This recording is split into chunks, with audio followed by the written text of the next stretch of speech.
आज की कहानी है तोते का बदला। एक गांव में दो भाई बहन रहते थे, राधा और शिवा। बचपन में ही माँ की मौत हो जाने की वजह से बच्चों को माँ का प्यार नसीब नहीं हुआ। बच्चों के पिता को दोनों बच्चों की चिंता रहती थी। वो हमेशा यही सोचते थे कि बच्चों को माँ का प्यार कैसे मिले।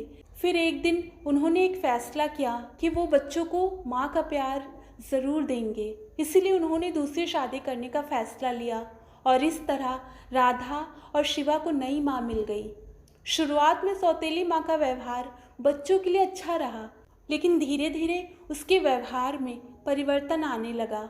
वो राधा और शिवा से घर का सारा काम, झाड़ू पोछा बर्तन करवाने लगी। अगर बच्चे उसका कहना नहीं मानते तो वो उनकी पिटाई कर देती थी। एक दिन सौतेली माँ ने सोचा, अगर शिवा बड़ा हुआ तो आधी संपत्ति देनी पड़ेगी और भविष्य में उसकी खुद की औलाद को संपत्ति में आधा ही हिस्सा मिलेगा। फिर उसने एक योजना बनाई। उसने राधा से कहा, राधा, आज मैं तुम्हें मांसाहार खिलाऊंगी। बेटी, तुझे और शिवा को बहुत पसंद है ना? राधा माँ की बात सुनकर बहुत खुश हुई, क्योंकि आज पहली बार माँ ने उससे प्यार से बात की। सौतेली माँ ने कहा, बेटी, मांसाहार बनाने के लिए घर में लकड़ियाँ तो है नहीं, तो एक काम कर, जंगल चली जा और लकड़ियाँ ले आ। राधा लकड़ियाँ लेने जंगल चली गई। सौतेली माँ की योजना सफल हो गई। दरअसल वो शिवा की हत्या करना चाहती थी और राधा के होते हुए वो ऐसा कर नहीं पाती, इसलिए उसने राधा को लकड़ियों के बहाने जंगल भेज दिया। सौतेली माँ ने कुल्हाड़ी से शिवा के टुकड़े टुकड़े कर दिए। जब राधा घर वापस आई तो माँ ने लकड़ियाँ उससे ले ली और शिवा के शरीर से मांसाहार बनाया। जब शाम हुई तो राधा ने माँ से कहा, माँ, शिवा दिखाई नहीं दे रहा है, वो कहाँ है? माँ बोली, अरे बेटी, वो अपने दोस्तों के साथ खेल रहा होगा, तू चिंता मत कर। उसके बाद शाम हो गई और सौतेली माँ ने मांसाहार उसके पिता और राधा के सामने परोस दिया। उसके पिता ने खाना खाना शुरू कर दिया, लेकिन राधा ने जैसे ही पहला निवाला मुंह तक रखा, वैसे ही शिवा की उंगली उस निवाले में दिखी। राधा समझ गई कि उसकी सौतेली माँ ने शिवा को मार डाला है।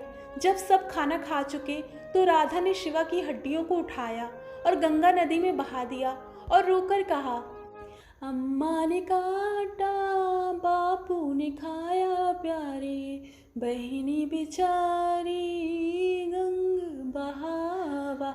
इतना कहकर वो घर वापस आ गई। गंगा माँ ने शिवा की हड्डियों को एक तोते में परिवर्तित कर दिया। तोता सौतेली माँ से बदला लेने के लिए एक थैली में छुरी और मीठे बताशे रखकर उड़ता हुआ घर पहुँचा। घर में एक पेड़ की डाली पर बैठ गया। उसने देखा कि उसकी बहन राधा आंगन में झाड़ू लगा रही है। तोते ने गाना गाया, अम्मा ने काटा, बापू ने खाया प्यारे, बहिनी बेचारी गंग बहावा। राधा ने जैसे ही यह गाना सुना तो वो तुरंत समझ गई कि ये तोता उसका भाई शिवा है। तोते ने अपने थैले से बताशे निकाले और नीचे फेंकने लगा। राधा बताशे उठाने लगी। जब उसकी माँ ने देखा कि तोता राधा को बताशे दे रहा है तो वो दौड़कर आई और तोते से बोली, ए तोते, चल मुझे भी बताशे दे। तोता, जो कि शिवा था, वो अपनी सौतेली माँ से बदला लेने आया था। उसने एक चाल चली। वो बोला, अरे माता, मैं आपको बताशे दूंगा, लेकिन आप अपनी आंखें बंद करके मुंह खोलकर ऊपर देखिए, मैं आपके मुंह में बताशे डाल दूंगा। उसने वैसा ही किया जैसे तोते ने कहा। उसने अपनी आंखें बंद कर ली और मुंह खोल दिया। सौतेली माँ ने जैसे ही मुंह खोला, तोते ने अपनी थैली से छुरी निकाली और उसके मुंह में डाल दिया। सौतेली माँ ने वहीं पर दम तोड़ दिया और इस तरह राधा और वो तोता साथ रहने लगे।